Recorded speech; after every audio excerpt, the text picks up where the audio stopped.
Hi guys! Our next lesson for this particular period is the lesson number 3, which is the intellectual property rights applicable to the educational setting, copyright and related rights copyright law. Plagiarism.org reported that out of 63,700 US undergraduate students and 9,250 graduate students, they found out that 36% of these undergraduates admit to paraphrasing and copying a few sentences from internet without footnoting it. They did not write any footnote, and that is a plagiarism. Now, 20% of these graduate students reported to actually do the same. We have here intellectual property. What is an intellectual property? It refers to creations of the mind, such as inventions, literary and artistic works, designs and symbols, names and images used in commerce. You have to remember that intellectual properties are being protected. So you can see here two organizations that protect IPs. We have World Intellectual Property Organization, and the second one, which is found in the Philippines, is Intellectual Property Office of the Philippines, which is also named as IPOPHIL or IPOPHIL. This office was created through the Republic Act 8293, and this act defines intellectual property to include copyright and related rights, trademarks and service marks, geographic indications, design, patent, and layout designs, and etc. When we say copyright, this refers to the legal right given to the owner of the original work or intellectual property. These works are original intellectual creations in the literary and artistic domain protected from the moment of their creation, which include the following. We have books, pamphlets, articles, and other writings. We also have periodicals and newspapers, lectures, sermons, addresses, dissertations, and even letters. Dramatic or dramatic musical compositions, choreographic works, or entertainment in dumb shows are also intellectual creations protected by IP law. We also have musical compositions, works of drawing, painting, architecture, sculpture, engraving, other work of arts, original ornamental design or models for articles of manufacture, illustrations, maps, plans, sketches, charts, even three-dimensional works related to geography, topography, architecture, or science. Some drawings or plastic works are also considered intellectual creations. We also have photographic works, audiovisual works, and cinematographic works, pictorial illustrations, and advertisements, computer programs, and other literary, scholarly, scientific, and artistic works are considered intellectual creations which are being protected by laws. These are now guidelines on online use of copyrighted materials according to Smaldino et al. In 2012. Number 1, all material on the internet is copyrighted. This is actually contrary to popular opinion because some think that some material on the internet is not copyrighted. But the fact is, all material on the internet is being copyrighted, unless, of course, stated otherwise. It is copyrighted even if it does not display the copyright symbol. You have to remember that. Next, number 2, email is covered with copyright. An email is an original work fixed in a tangible medium of expression. And this medium of expression is also covered by copyright. Hence, it is recommended that you should not forward any email without permission in consideration of both copyright and privacy act. You have to ask permission to the original sender if you want to forward the email or message. Number 3, Downloading an article from newspaper's website, making copies, and distributing them to your students prior to a class discussion on the topic is permissible. This is good news that it is permissible to download article and use it for class discussion. But you have to take note of the exemption that the articles come from a source specifically designed for the educational market where such articles cannot be copied legally for class distribution. Because there are articles coming from educational market wherein you really cannot copy them legally unless you will buy them. Number 4, you cannot post students' output on the school website. Your students' essays, other works like impressive mathematics, computation, you really cannot post them unless you have permission of the students and their parents or guardians. Number 5, educators should treat copyrighted materials from the internet the same way they do to print formats. The best guideline is to always obtain permission. When in doubt, you have to ask. Now, let us explore the difference between copyright infringement and plagiarism. When we say copyright infringement, it is punishable also by law. But what is the meaning of copyright infringement and how it is different from plagiarism? So when we say copyright infringement, it is the copying of one's work without obtaining permission. You copy one's work without asking permission from the source. While plagiarism, on the other hand, refers to copying the work of another and claiming it as one ideas or without proper attribution. Plagiarism is you copy the article, you copy the intellectual work of one person and you will say it as yours. While on the other hand, copyright infringement is copying one's work without obtaining permission. In this particular sense, copyright infringement is a violation of the right of the copyright holder, while plagiarism is a violation of the right of the author. We have to note that not all authors are copyright holders. There are some authors like me who do not have copyright of my articles yet. But there are cases when the publisher owns the copyright. In addition, copyright infringement is a legal violation, while plagiarism is an ethical violation. Now, for lesson number 4, we have digital safety rules. We have 10 rules for your classroom internet safety policy. Number 1 is you have to keep sensitive information private. Given the number of recent data breaches, students must learn to keep some information secret even from an early age. You have to teach your students to keep sensitive information to themselves. Number 2, don't interact with strangers. Students are more likely than ever to meet the wrong person or strangers because of messaging applications like Messenger. We have social media application like the Instagram, Twitter, and your students should be aware that online strangers can be predators who will deceive them. I believe some of you also have met strangers online, and you have to be very careful because some online strangers can be predators and they will only deceive you. Number 3, know the laws that protect you, your privacy, and your right.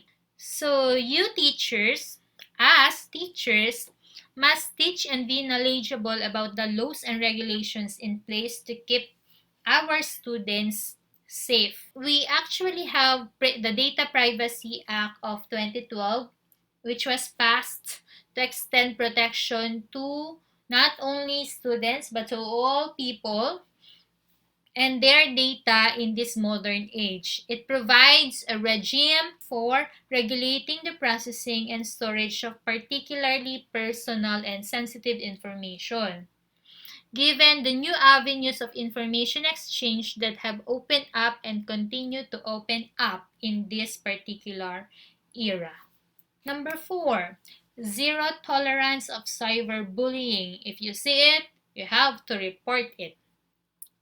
Actually, guys, cyberbullying prevention and reporting must be included in these internet regulations. Cyberbullying affects 9% of kids in grades 6 to 12, according to stopbullying.com or stopbullying.gov. And it can have serious and sometimes even life-threatening implications. Students must comprehend the gravity of the situation and be aware that anyone caught participating in bullying will face serious consequences. Number 5, engage in appropriate online behavior. You have to participate in appropriate online activities. Students should have a basic understanding of what constitutes acceptable internet activity. This could be taught through the use of examples of good behavior or good behaviors online. Number 6, don't download anything without permission. Always get permission before downloading anything. When someone downloads an infected file, viruses frequently infect computers. This is the only one way hackers can access personal data by following this particular guideline or rule. You will be one step closer to keep your data and device protected. Number 7, don't click on any suspicious links. Viruses can also enter a computer through links, pop-up scams, and even malicious websites containing viruses and spyware are particularly dangerous for students. Number 8, don't overshare on social media. Once you post it, it never truly goes away. According to McAfee, over half of the kids have regretted something they posted on social media. While this may fall under the category of acceptable online behavior, social media has given kids a platform to broadcast to the world at any time of the day. So you have to remember that do not overshare on social media. Number 9, treat online relationships with caution. Online connections and the complexities of relationships in the digital age are other major concern. Many teenage like you are catfished by older adults who lie about their identification, going so far as to create full phony profiles with photos and a massive number of friends or follows just to appear more credible. Keep a clean digital footprint. So what does it mean by this? One of the most critical aspects of this particular policy or safety policy is the importance and permanence of students' digital footprints and how their internet behavior may affect their future. Things they communicate by text, social media, even email, and other forms of communication are never truly deleted. So don't do it. Remind that their internet decisions can impact their futures, including their relationships, college admissions, and employment prospects. You have to make sure that your digital footprint is always clean because it can never truly be deleted. Lesson 5, Cyberbullying. What's the definition of cyberbullying? It's the use of electronic communication to bully a person, typically by sending messages of an intimidating or threatening nature. Another definition from the Manila Times, cyberbullying is defined as an intentional intimidation, persecution, or abuse that children and teenagers may encounter online. Interestingly, children aged 8 to 16 are more wary of this threat than their parents are. According to the UNICEF, 1 of 3 young people in 30 countries said they have been a victim of online bullying, with 1 in 5 saying they skipped school due to cyberbullying and violence. And in the Philippines, latest national data show that cyber violence affects almost half of children aged 13 to 17. The prevalence of cyber violence for males, which is 44%, is almost the same for females, which is 43%. There are ways to stop bullying. According to the Manila Times, number 1 way is to tell someone. Kids are being afraid that alerting an adult would make the bullying worse once the bully learns, or that teachers and parents would be powerless to stop the abuse. If you feel your students are being bullied online, or anyone in your family are being bullied online, you must act quickly. Look for realistic solutions such as involving school authorities or directly contacting social networking platforms. Number 2, keep everything. Bullying can sometimes cross the line from annoyance to criminal harassment or threats. So if your students or loved ones have been the victim of cyberbullying, make a point of saving all of the bully's posts and communications by capturing screenshots or images with your smartphone, as well as recording the time and date. Number 3, do not engage. Individuals who witness the attacks must be willing to report them to friends, family members, or teachers. In contrast, those who are bullied are frequently better off ignoring rather than responding to the attack. So do not engage, but you have to report them, the bullies. Number 4, learn more. Parents or teachers must understand everything they can about their students' or children's online and smartphone activities. The more you learn about your students' activities online, the more you are able to help your child or future children to stay away from cyberbullies. Number 5, understand the scope. Many adults assume that social media platforms are most likely venues for bullying, and they are definitely correct. Bullying can occur on social media sites such as Facebook, Twitter, and even Instagram, Snapchat, TikTok, emails and texts sent directly from bullies, because mobile phones are never far away from a teen's hand. Harassment may become virtually constant. With technology evolving at such quick pace, it's critical to keep an eye on your children's mobile device and internet activities at all times to stay ahead of any potential hazards. Number 6, recognize the signs. A cyberbullied adolescent appears to be like any other teen, unwilling to chat about his or her day or reveal personal information. Other indications to watch for, according to the National Crime Prevention Council, include a loss of interest in favored hobbies, missed lessons, changes in sleeping or eating patterns. While any of this could indicate a variety of issues, you might notice a sudden lack of interest in using the computer, or in the case of an aggressor, great anger if you take away his or her phone or computer rights. You have to recognize the signs any member of the family is being bullied. Number 7, keep data secure.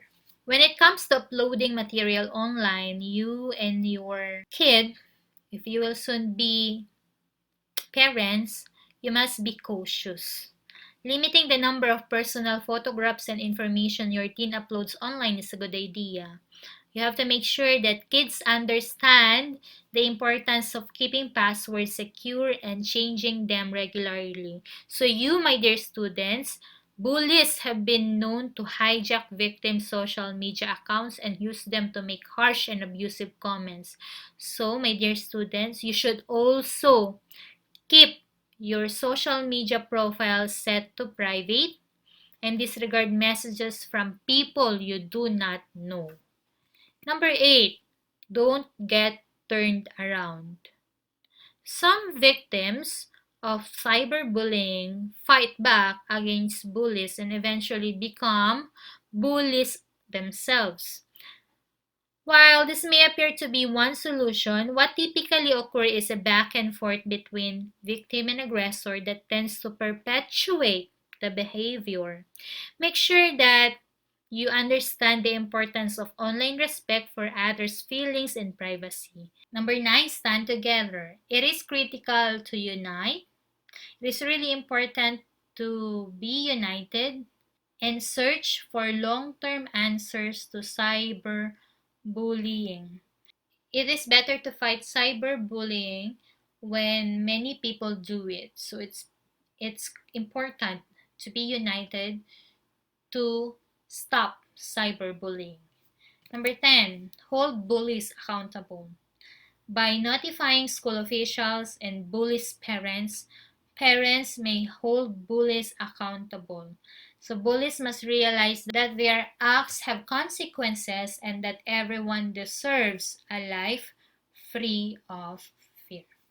So that is the end of this discussion. Thank you so much for watching and for listening. I'll see you in the next lesson.